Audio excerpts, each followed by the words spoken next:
Hey everyone, welcome back to the channel. I just want to give you a quick update on river conditions for the lower, upper, and even Lake Isabella. Now, as a reminder, I do have that giveaway that's going to be going on right now, so make sure that you check that video out. It'll be up here. You can take you right to it. Make sure you enter to win. I'll be going live. That'll be Tuesday, September the 20th, and I'll be doing that probably around 8 o'clock at night. So just make sure you subscribe, right? That way you are notified whenever that's happening. Right, this is the middle of September. The day is actually September the 18th, and conditions for the lower Kern River are actually really good. The bass bite, I would say good to excellent. You're really not going to find much better action on the Kern River itself than the lower Kern River. I really like fishing, you know, right before, I think it's Live Oak Picnic area, right before that. And then if I'm not gonna fish that area up until about Upper Rich Bar, then I'm going to go above Democrat and kind of fish those little turnouts and walk down to the river all the way up until the dam. Like I said, bass fishing is excellent. Bluegill are excellent right now that are, you know, trying to fatten themselves up for winter because they're gonna start spawning, you know, in the next 4 or 5 months. So when we're looking at that, looking at bait and conventional fishing, right, worms are always going to be key. If you don't want to use, you know, bait and things like that, then you can go with soft plastics, finesse baits. Swim baits are pretty good. Remember, you are fishing in a river, and so the river itself, you know, you could drop shot like a wacky rig or something, but that's going to be up to you on whether or not you want to lose any of that gear, because it is a river, it's a rocky bottom, it gets pretty tough. I've caught quite a few fish on shad wraps, and they're pretty good too, but again, it's the same thing.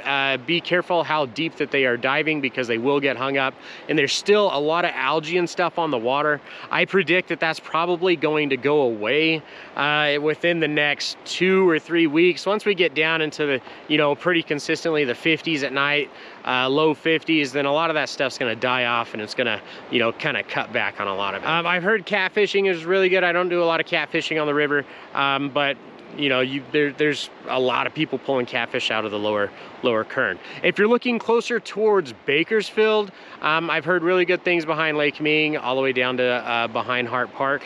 You just got to work the area a little bit. Now, if we're talking about fly fishing, right? So fly fishing the lower Kern, again, I recommend like an indicator rig. There is a lot of topwater action happening though. So if you want to, you know, throw around some poppers or something, go for it. I'm not gonna, you know, hold that against you. I've got some mice tails I'm gonna be throwing later today. Not like mice tails like that you fit like the power bait mice tails, but like, you know, like a mouse type of fly that I'm gonna be throwing. Crayfish are doing really well.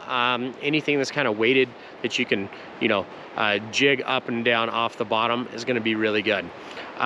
So keep that in mind. Now, let's go ahead and let's talk about Lake Isabella. I haven't done any fly fishing there, but the catfishing is starting to go off. I was down there this morning, and it was like carp fest all over again. They wouldn't just, you know, they wouldn't stop slapping the water. Now, I do recommend going down around French Gulch.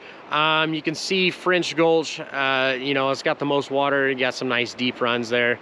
I don't know how the bass fishing is there from the shore, but it's pretty good off of a boat, going down around structures and rocks and things. If you get down towards the Boulder Gulch area, you can see that you've got a lot more stuff in the water. You've got a lot more structure there, but catfish is pretty good there too. Not much on crappie, but you know, you may get into a school of them, and if you do, you're going to be doing very well. As far as baits and things go, right, cut baits and stuff like that for the catfish, you can get those stink baits and all that stuff. Triple S, right, is really good. They sell that right down at Cope's, you know, Cope's Tackle here in Bakersfield, so you can check that out. If you want to get into some of the other things, right, red worms for bluegill, just run those under a bobber around any type of tree that you find out there, and you're going to catch a ton of bluegill. Everything's really looking good as far as that goes. So bass is pretty slow, but it is starting to pick up.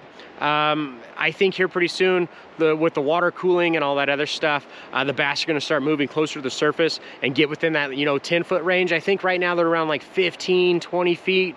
But as the day goes on and warms up, you may find them just a little bit higher in the water column. So check that out. As far as fly fishing goes on Lake Isabella, I haven't been doing it. You're welcome. I would recommend a float tube or something if you're going to be fly fishing. And who knows, you might pull in some of those carp, or you might find yourself a school of crappie. If you do, any of those little hare's ears or white jigs or anything like that, you should be doing pretty well. Now, let's talk about the upper Kern. The upper Kern is rough still. We've had a lot of flash floods up high in the mountains. We've had a lot of rains and different things going on, and all those burned areas, all those burn scarred areas, it's putting a lot of ash and it's putting a lot of silt into the water.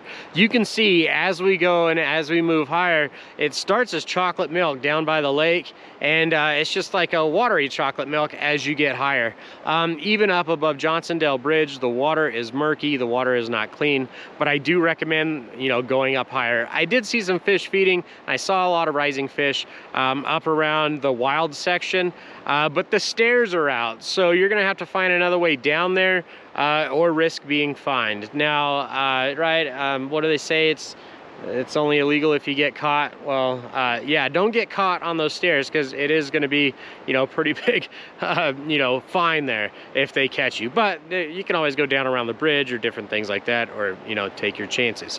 There's no bait in the wild section, but in the upper river, I do recommend bait actually over fly fishing right now if you're wanting to catch anything. Salmon eggs, power bait, any of that type of stuff, even crickets. So you're going to have a lot of fish, and what they're going to be doing is they're looking for movements, and they're looking for something that's going on in the water, and they're going to be trying to figure that out, because, you know, they can't really see through the water. If you're going to be fishing with salmon eggs, just the regular potskis, you know, balls of fire, just any of those. The water is slow. We're only about 140 cubic feet per second. You could wade this if you wanted. I just don't really see the point. So worms, if you wanted to get a little closer to the lake and you wanted to fish for something else, throw some shrimp on. You never know what you're gonna catch, right?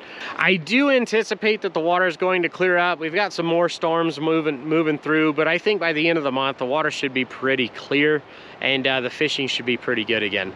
Department of Fish and Game, they haven't planted anything up here since about you know, the 4th of July or so. So as far as stocked fish go, they're all pulled out of here. There are going to be some wild fish and things, but they're having a really rough go. So maybe give the water a chance to clear up before you come up here and fish the upper. Truthfully, if I was coming up here, as I am, I don't even come up to the upper. I'm just going to stop at the lower and catch some of those smallmouth bass that seem to be all over the place. So that's your fly fishing report. Sorry, this one was a little long. There's just a lot going on. Look for another one. It'll probably come out, you know, beginning to mid-October as things start to change a little bit more. If that's helpful for you, make sure you hit that like button.